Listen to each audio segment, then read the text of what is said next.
Lesson 28. £5 too dear.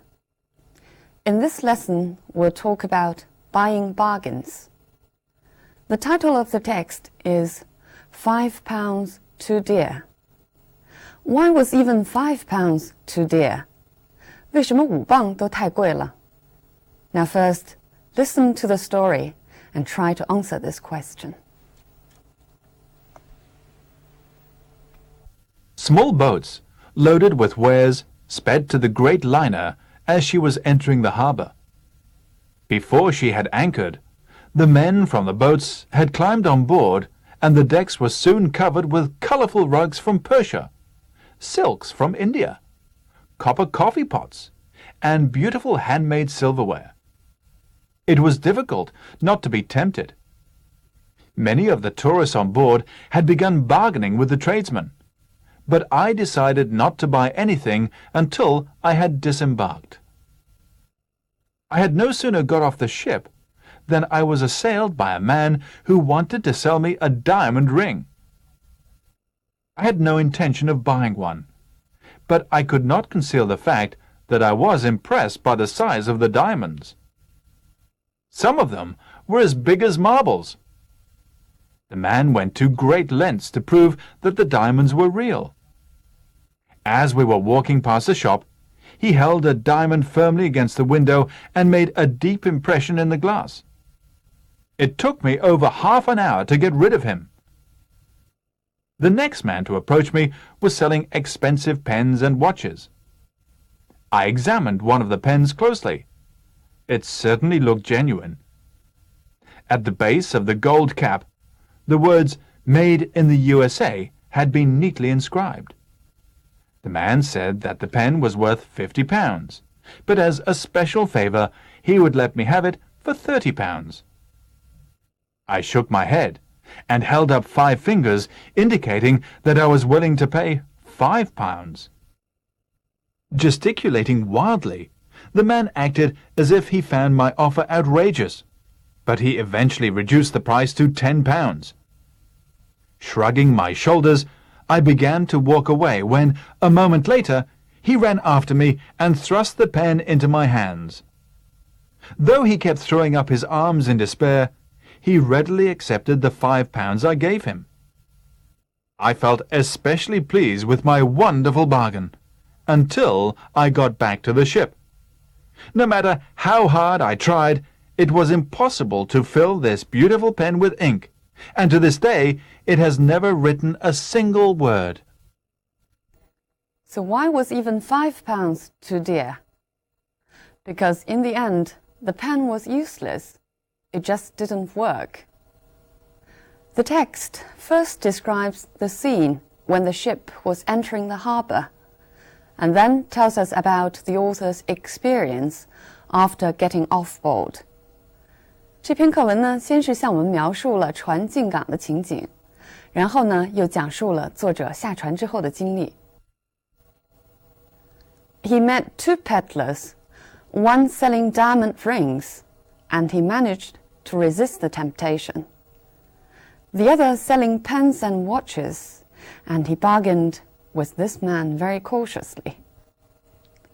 作者呢，遇到了2个小贩，一个是兜售钻戒的，他呢，终于抑制住了购买的冲动。另外一个呢，是兜售名贵钢笔和手表的。作者小心翼翼地跟这个小贩讨价还价。最后呢，他为自己讨价还价的本事觉得洋洋自得的时候，才发现 even £5 was too much, because he couldn't write a single word with his pen.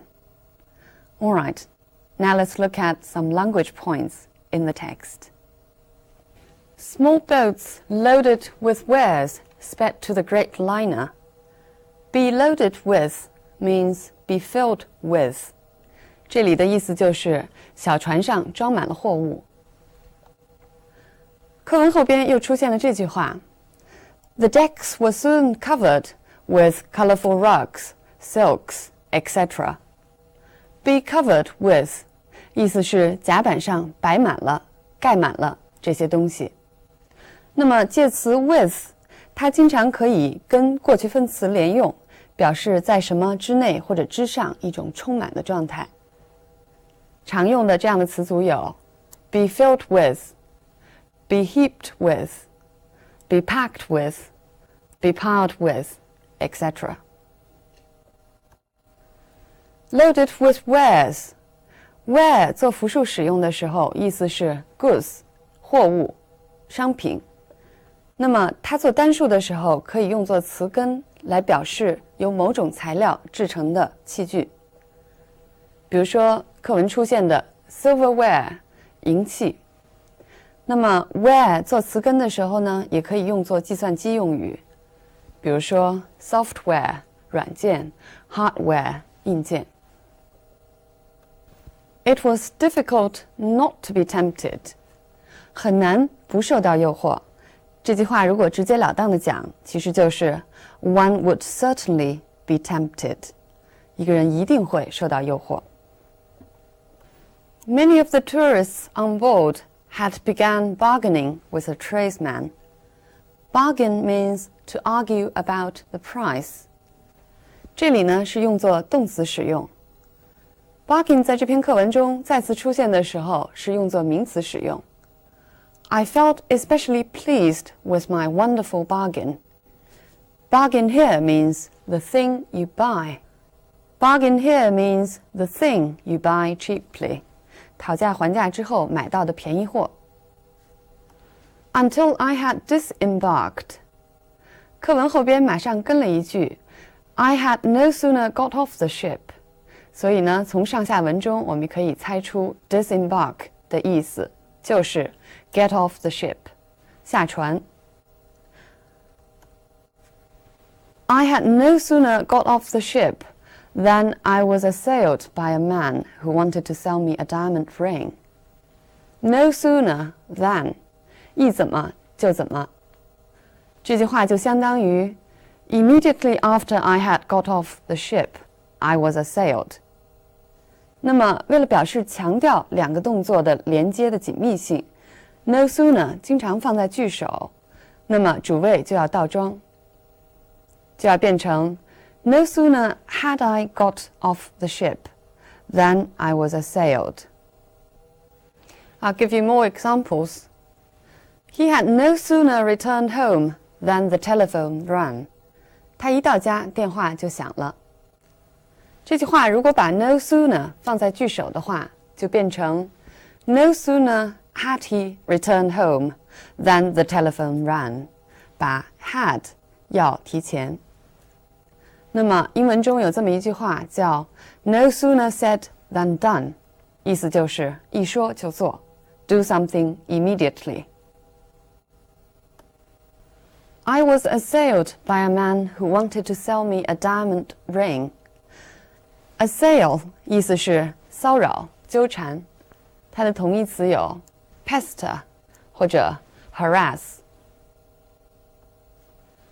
I had no intention of buying one. Have no intention of doing something. 无意做什么，不打算做什么。经常呢是用 no intention 用否定的意义。Look at this example. I have no intention of helping her after what she did to me. 她这样待我，我可不打算再帮她了。I was impressed by the size of the diamonds. 意思是钻石这么大，让我印象深刻。Be impressed by 介词也可以用成 with， 意思呢就是 admire something very much. For example, I was very impressed by or with his eloquence. 他的口才令我非常佩服。Impress 它的名词形式是 impression， 印象。For example, I have a favorable impression of her. 我对她的印象很好。那么课文后边出现 impression 的时候 He held the diamond firmly against the window and made a deep impression in the glass. 这里的名词 impression 不是印象的意思，而是划的印记。Look at this example. He noticed that there was the impression of a car's wheels in the snow. 他注意到雪地里有车轮的痕迹。这里跟课文一样，是痕迹、印记的意思。The man went to great lengths to prove that the diamonds were real. Go to great lengths to do something means try all methods to achieve some purpose. 想方设法，费尽力气。For example, some women would go to great lengths to make themselves look younger.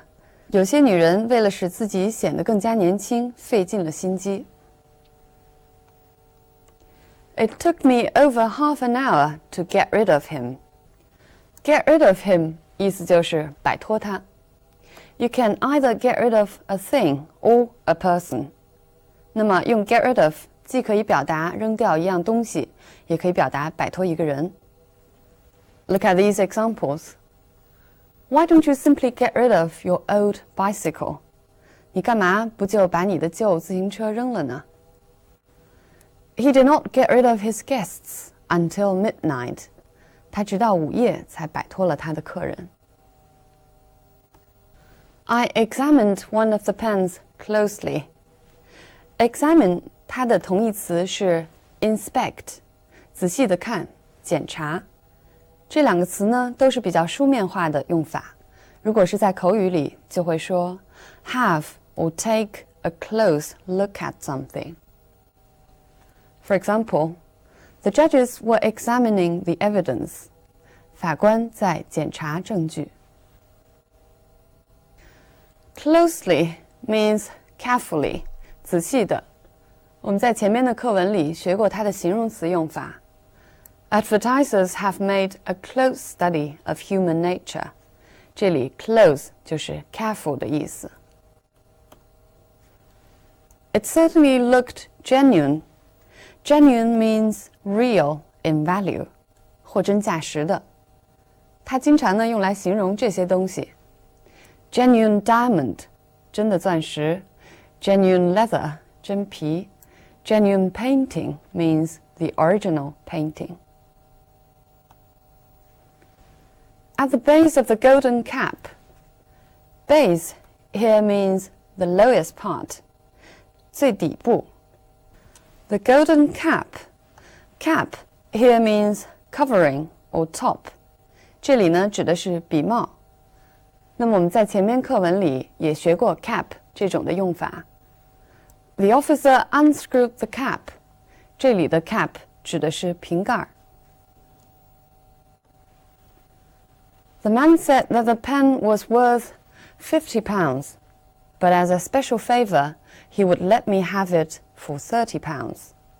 Favor here means special treatment or a cheaper price, 一种特别的优惠。Gesticulating wildly, the man acted as if he found my offer outrageous. Gesticulate means make gestures because of eagerness or excitement or anger. 出于某种激动的情绪而做手势。那么 wildly 这个副词经常用来形容 gesticulate. The man acted as if he found my offer outrageous. Act as if, or sometimes we can use act like. 意思是 behave as if or behave like. For example, he acted like a child. 他的举止行为像一个孩子。He acted as if he had never seen me before. 他的行为呢，好像是从来没有见过我一样。As if he found my offer outrageous. Outrageous means shocking or extremely offensive. 非常惊人的，或者非常无理的。Here it means he found my offer too difficult to accept. 那么 outrageous 需要根据上下文来判断它具体的意思。For example, an outrageous price. Outrageous means very high. 惊人的价格，这里是指价格之高。An outrageous lie means a too offensive lie. 无耻的谎言。an outrageous hairstyle， 意思是非常令人震惊的发饰。An outrageous character means a very unusual character， 一个非常惊世骇俗的人物。He eventually reduced the price to £10. Eventually means finally, but it emphasizes that it happens only after a lot of problems. Eventually 跟 finally 意思相同，但是它强调了只是在经过很多努力、经过很多问题之后才发生。He ran after me and thrust the pen into my hands. Thrust into means to put something into your hand very suddenly and violently， 很突然地硬塞到我的手中。它跟 throw 意思相近，但是 throw 并没有方向。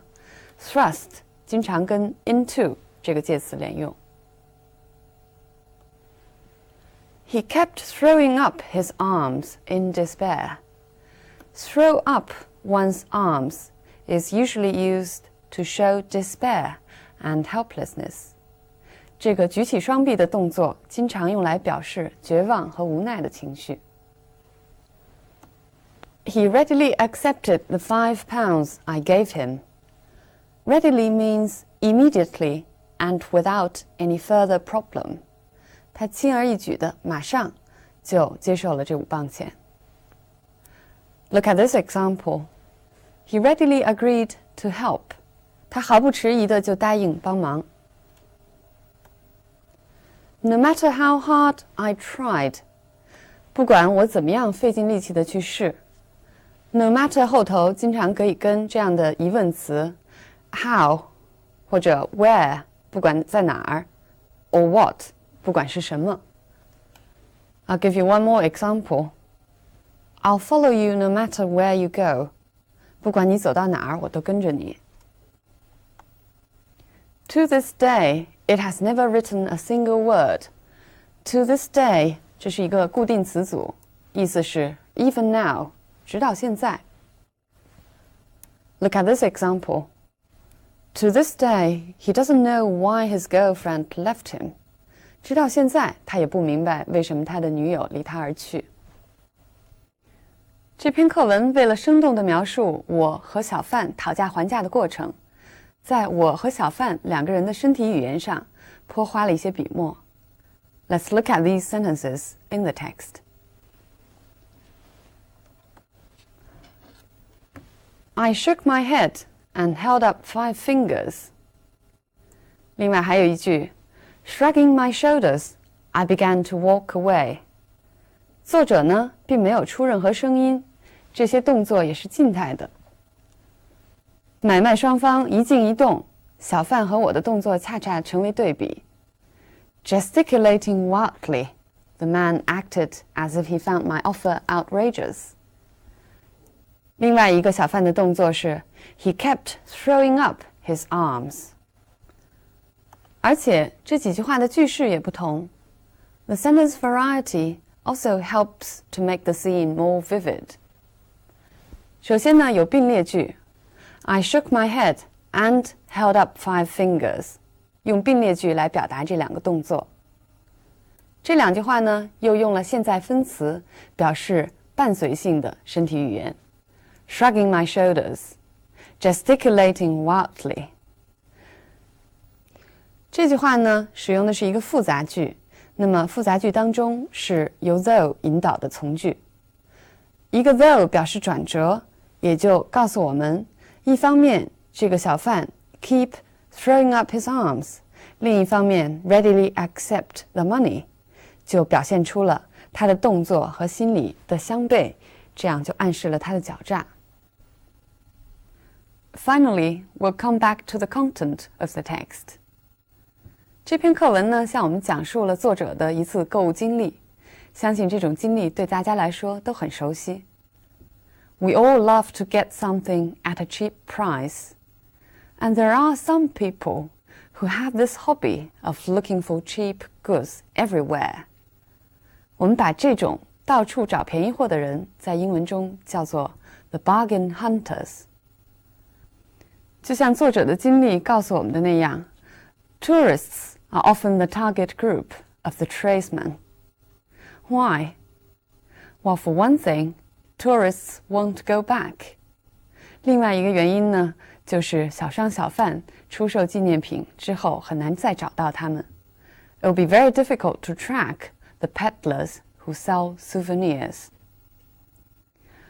The author is first very determined, and then very cautious, but finally he is fooled. 这是为什么呢？ Because tradesmen usually understand our psychology. 因为这些生意人通常是非常懂得我们的心理的。他们漫天要价 but we are often very self-conceited, comforting ourselves that we are very good bargainers. 但是我们通常忘记了，最初要的那个价钱其实就是假的。所以有这样的说法 ，One can never get a real bargain. Okay, so much on the topic of bargaining. See you next time.